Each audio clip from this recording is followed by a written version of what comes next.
Saya Wali. Assalamualaikum warahmatullahi wabarakatuh. Izin memperkenalkan diri.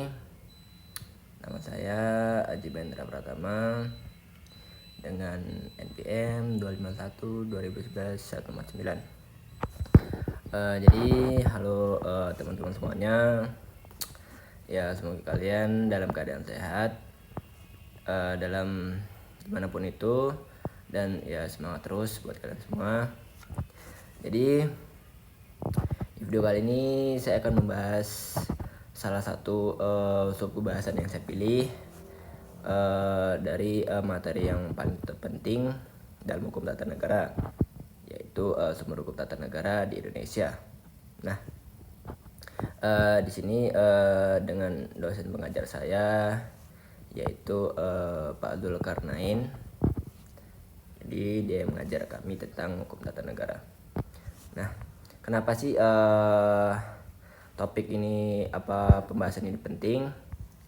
Jadi karena dari sinilah kita bisa memahami dasar dari semua aturan yang berlaku di negara kita. Nah, kita juga jadi tahu dari mana hukum itu berasal, bagaimana hukum itu dibentuk, dan kenapa hukum itu mengikat masyarakat. Jadi tidak hanya itu, dengan memahami sumber hukum, kita juga bisa lebih kritis, bisa menilai apakah hukum yang berlaku saat ini sudah benar-benar adil, atau justru masih ada yang kurang dalam penerapannya. Jadi sebagai mahasiswa, apalagi yang kita ini lagi belajar, jadi penting banget untuk tidak hanya tahu aturan, tapi juga memahami dasar dan logika di balik aturan tersebut.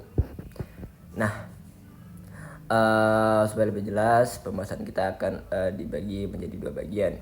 Yang pertama ya penjelasan konsep sumber hukum. Terus yang kedua analisis kritis terhadap kondisi di Indonesia saat ini. Jadi masuk yang pertama, dimulai dari pengertian sumber hukum. Nah, ini ada menurut para ahli, salah satunya Sudikno Martokusumo. Sumber hukum adalah segala sesuatu yang menjadi tempat kita menemukan hukum. Itu ya menurut Sudikno Martokusumo. Nah, kalau kita sederhanakan, sumber hukum itu adalah asal-usul atau dasar munculnya aturan yang mengikat masyarakat. Artinya, setiap aturan yang ada itu pasti punya sumber. Tidak mungkin hukum itu muncul begitu saja tanpa dasar.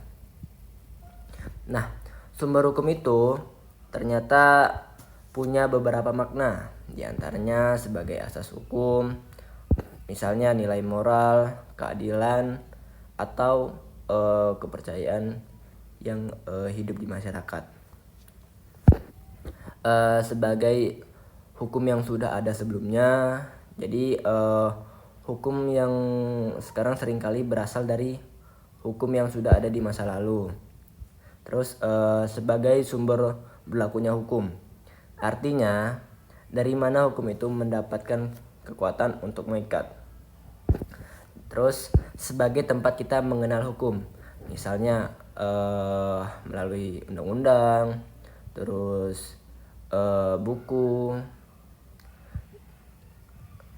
hukum atau putusan pengadilan.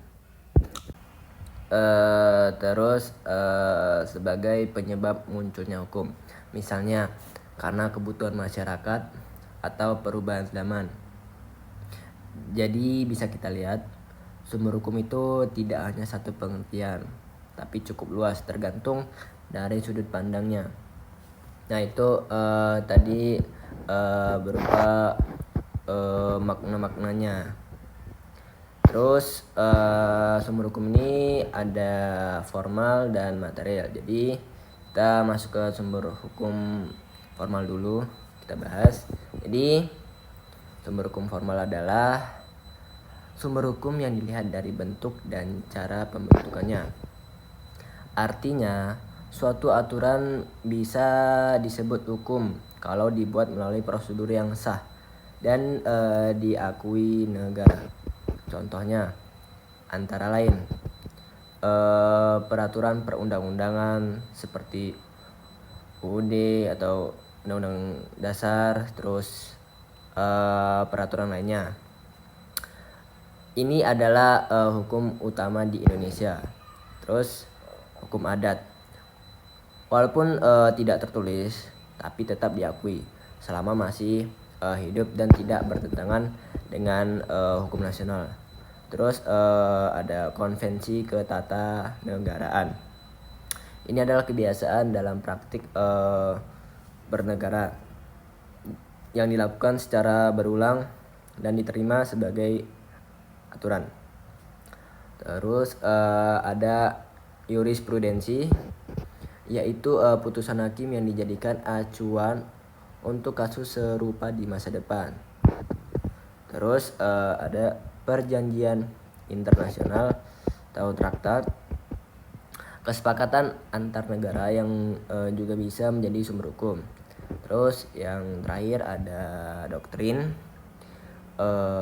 pendapat para ahli hukum yang sering dijadikan rujukan dalam memahami hukum. Jadi sumber hukum formal ini penting karena menentukan apakah suatu aturan itu resmi, berlaku atau tidak. Kalau tidak dibuat lewat prosedur yang sah, maka aturan itu tidak bisa dianggap sebagai hukum. Terus ya kita masuk ke material. Yang sebelumnya tadi kita pembahasan tentang sumber hukum formal dan sekarang material. Kalau tadi formal melihat bentuknya, maka material lebih melihat isi dari hukumnya. Yang mempengaruhi isi hukum biasanya adalah nilai-nilai yang hidup di masyarakat, terus budaya dan kebiasaan, terus pandangan hidup bangsa, terus kondisi sosial dan ekonomi, terus bahkan kekuatan politik. Di Indonesia, sumber hukum material yang paling utama adalah Pancasila. Kenapa Pancasila? Karena semua hukum yang dibuat di Indonesia seharusnya tidak boleh bertentangan dengan nilai-nilai Pancasila. Pancasila sering disebut sebagai dasar dari segala sumber hukum negara, yang artinya semua aturan mencerminkan nilai keadilan kemanusiaan, persatuan, terus demokrasi dan kesejahteraan. Kalau hukum tidak sesuai dengan nilai tersebut, maka secara material bisa dianggap bermasalah. Terus kesimpulan yang bisa kita ambil dari penjelasan tadi, ya sumber hukum formal itu menentukan bentuk dan keabsahan hukum.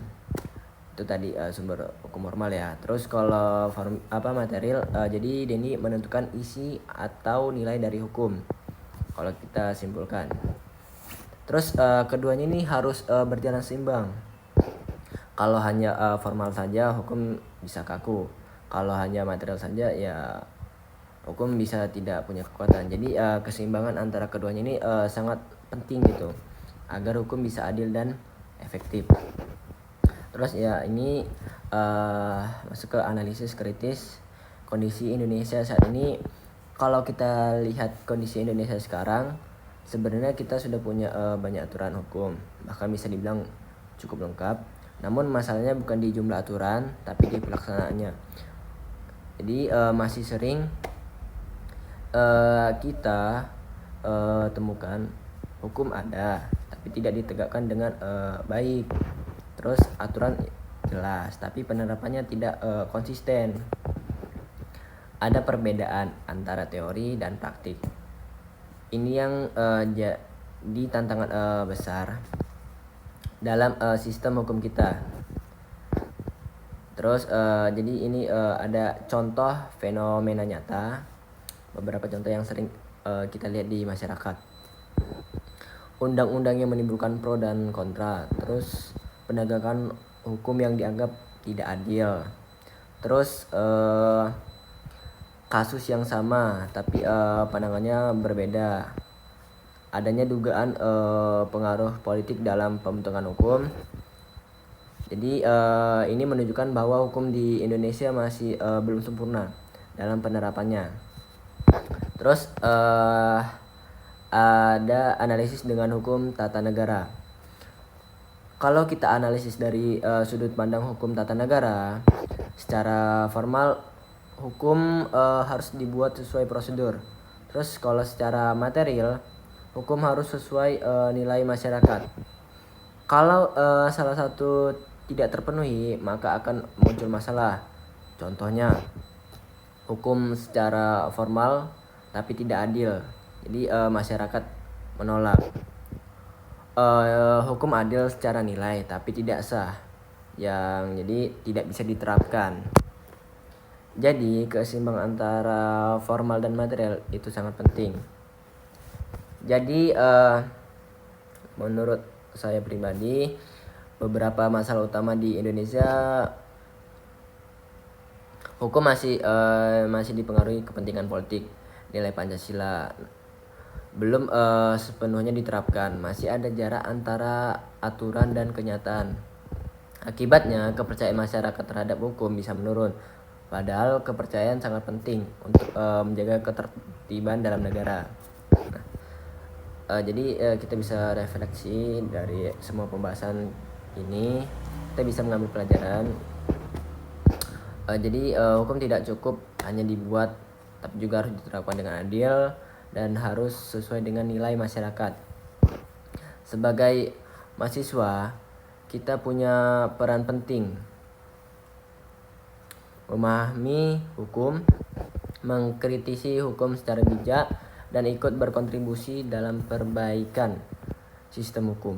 Karena masa depan hukum di Indonesia juga ada di tangan generasi kita.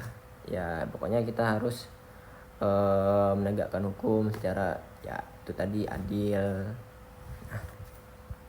Ya, itu pembahasan tentang sumber hukum tata negara di Indonesia. Ya, semoga penjelasan ini bisa membantu kalian lebih memahami bagaimana hukum itu terbentuk, terus terbentuk dan diterapkan gitu. Ya, jadi mungkin itu saja. Ya, kalau ada salah kata atau pengucapan yang kurang efektif atau kurang jelas, saya mohon maaf. Ya, mungkin itu saja. Saya akhiri. Wassalamualaikum warahmatullahi wabarakatuh.